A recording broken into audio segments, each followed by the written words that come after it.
बिस्मिल्लाहिर्रहमानिर्रहीम अस्सलाम वालेकुम। हालिया जो गवर्नर पंजाब चौधरी सरवर ने एक बयान दिया था और उस बयान के बाद चाहे जितनी मर्जी कोई वजाहतें करता फिरे फर्क नहीं पड़ता। उन्होंने कहा था कि IMF ने 2 अरब डॉलर हमें देकर, यानी 3 सालों में 6 अरब डॉलर देकर हमारा सब कुछ लिखवा लिया है।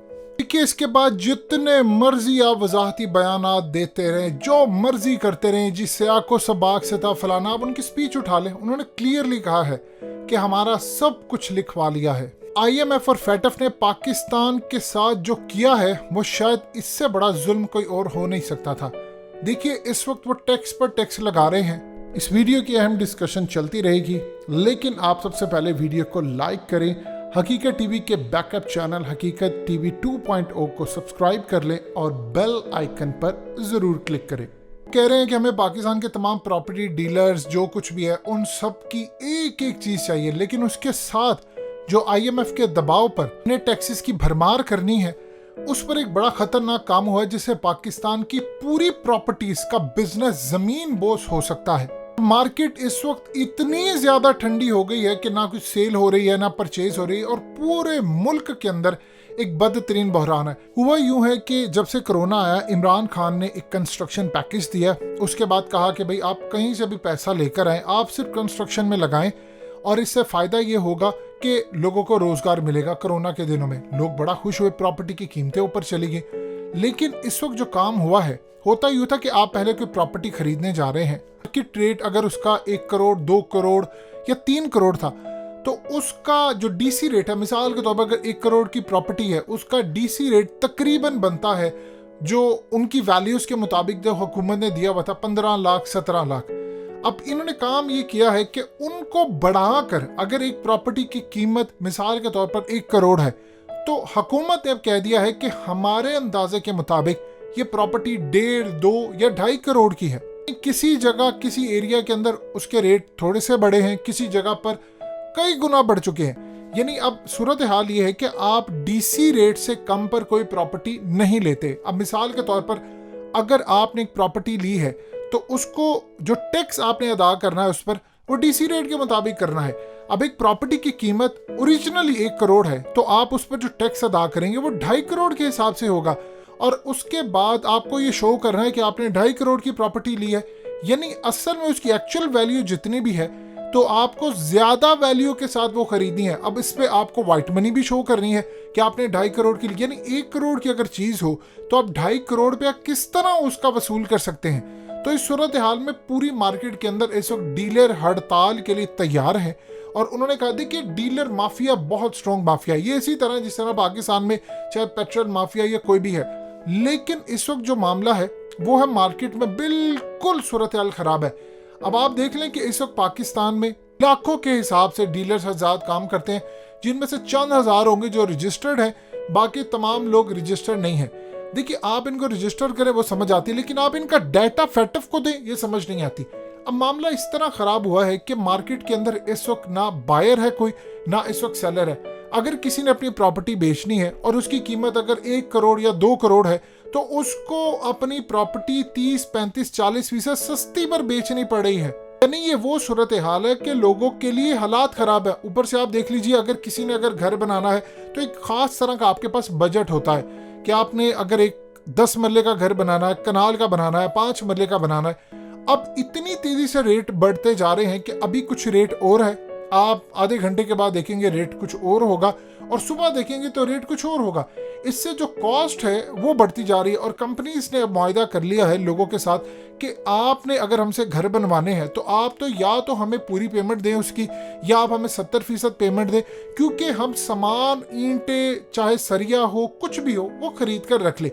लेकिन जैसे कीमतें बढ़ती जाती हैं, तो 6-7 महीने में, 8 महीने में, साल में जाकर अगर कोई घर बनना है तो उस वक्त कीमतें आसमान पर पहुंच चुकी होगी। इस सूरत हाल में कंपनी ने भी हाथ हटा लिया, और सबसे बढ़कर बात यह है कि इस वक्त तमाम डीलर हजरात, जो उनके डीलर एसोसिएशन है, वो प्लान ये कर रहे हैं कि पूरे पाकिस्तान में हड़ताल करें, बाइकआउट करें, और कोई भी ना प्रॉपर्टी खरीदे ना बेचे। इस पर आप अंदाजा कर सकते हैं कि पाकिस्तान में पूरा कंस्ट्रक्शन का बिजनेस ठप हो जाएगा। ये इतना खतरनाक फैसला था, इतना ज्यादा खतरनाक फैसला था कि आज से पहले ये फैसला नहीं हुआ। देखिए लोग क्या कह रहे हैं, लोग ये कह रहे हैं कि अगर मिसाल के तौर पर एक चीज की वैल्यू 1 करोड़ है और आप 1 करोड़ रुपया ले रहे हैं और आपने डिक्लेयर कर दी है कि ठीक है इसकी 1 करोड़ है, आप उसके मुताबिक आपको टैक्स देना पड़ेगा, तो जो टैक्स हम दे रहे हैं वो हमारा फायदा भी तो हो। यानी लोग कह रहे हैं कि जो पहले टैक्स दे रहे हैं उसका हमें क्या फायदा है। सरकारी अस्पतालों में हम इलाज के लिए नहीं जाते, बच्चे हमारे प्राइवेट स्कूलों में पढ़ते हैं, ट्रांसपोर्ट हम प्राइवेट यूज करते हैं।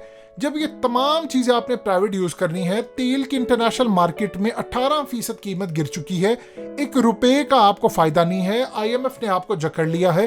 और सबसे बढ़कर बात यह है कि IMF अब आपका दिफाई बजट ले रहा है। देखिए जब प्रॉपर्टी का काम रुक जाएगा, कंस्ट्रक्शन रुक जाएगी, तो सबसे ज्यादा मुतासिर होगा मजदूर, वो तो दिहाड़ी पर चलता है। अब मजदूर मुतासिर होगा तो वो क्या करेगा, चोरियां बढ़ेंगी, लोगों के पास खाने को नहीं होगा, फिर क्या सूरत हाल होगी। फिर आप देख लीजिए लोग परचेज करना, सेल करना छोड़ देंगे, उससे क्या होगा, आपको टैक्स वसूल नहीं होगा। अब आपकी फौज का बजट वो कम कर रहे हैं, 50 अरब उसमें से काट रहे हैं, और उसके बाद जो कंस्ट्रक्शन इंडस्ट्री का पैकेज था उसका जनाजा निकल चुका है कि IMF को बर्दाश्त नहीं था। पहले में इमरान खान ने जो पैकेज दिया, देखिए आपको करना क्या है, आप IMF से जान छुड़ा ले। 6 अरब रुपया 3 सालों में इन्होंने हमें देकर हमारा 40 से 50 अरब डॉलर का नुकसान कर दिया है। आप कतर को देख लें, इस वक्त कतर क्या काम कर रहा है। कतर ने कोई चीज वहां पर इंडस्ट्री नहीं है, लेकिन अमन कायम करके वहां पर वो फुटबॉल का इस वक्त वर्ल्ड कप करवा रहे हैं, तैयारियां उनकी अरूज पर है, कंस्ट्रक्शन चीजें ईच एंड एवरीथिंग पाकिस्तान यहां से एक्सपोर्ट करता है। जब आपने इस लेवल का टैक्स का जो मामला है IMF के कहने पर वो लगा दिया है, तो उसके बाद सूरत हाल क्या होगी। इमरान खान को ये बात अच्छी तरह समझनी है, ये पाकिस्तान की तारीख का बदतरीन फैसला है। या तो आप ये काम करें कि जो वैल्यू हो आप उस वैल्यू के मुताबिक टैक्स लें और लोगों को इंश्योर करें कि आपसे जो हम टैक्स ले रहे हैं बदले में आपको ये सहूलत है। आप नॉर्वे चले जाए, नॉर्वे के अंदर लोगों को इतना ज्यादा टैक्स देना पड़ता है, यानी 70% से भी ज्यादा, लेकिन वो खुश है। अगर आपकी इनकम से 100 रुपया आपकी इनकम हो और कोई 70 रुपये ले जाए, लेकिन बदले में आपके घर का बिल से लेकर, आपको ट्रांसपोर्ट से लेकर, आपको हेल्थ से लेकर, आपको हर तरह की फैसिलिटी हो, तो दुनिया की बेहतरीन, चाहे नॉर्वे हो, डेनमार्क का इलाका हो या उसके अलावा यूरोपियन कंट्रीज हो, कुछ भी हो, लोग तो कहेंगे कि ये ममालिक अच्छे हैं। अब ये सूरत हाल है, यहाँ कहा जाता है आवाम टैक्स नहीं देती, एक टॉफी पर भी आपको टैक्स देना पड़ता है। आप एक पेट्रोल की कीमत जो चाहे 145 रुपए लीटर क्यों ना, उस पर भी आपको टैक्स देना पड़ता है। तो अवाम को फायदा क्या है, लोगों को अपॉर्चुनिटी बिल्कुल भी नहीं है, वो अपना काम करें। इस सूरत हाल में जो आपसे IMF ने करवा दिया है, इसके बाद पाकिस्तान की इंडस्ट्री का जनाजा निकल सकता है। और अगर मजदूर बेचारे सड़कों पर आ गए, जो दिहाड़ीदार, इमरान खान ने खुद कहा था कि मुझे सबसे ज्यादा फिक्र उनकी है जो पर डे के ऊपर काम करते हैं, दिहाड़ीदार हैं, वो बेचारे कहां पर जाएंगे जब लोग या इन्वेस्टर पैसा निकाल लेंगे और कहेंगे कि ठीक है।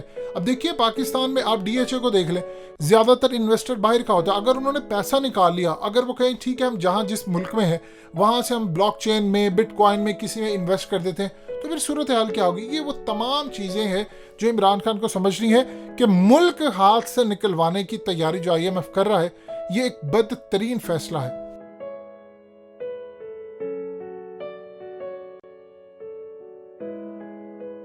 हकीकत टीवी के बैकअप चैनल हकीकत टीवी 2.0 को सब्सक्राइब करना मत भूलिए। वीडियो को लाइक करें, शेयर करें और कमेंट सेक्शन में अपनी राय का इजहार जरूर करें।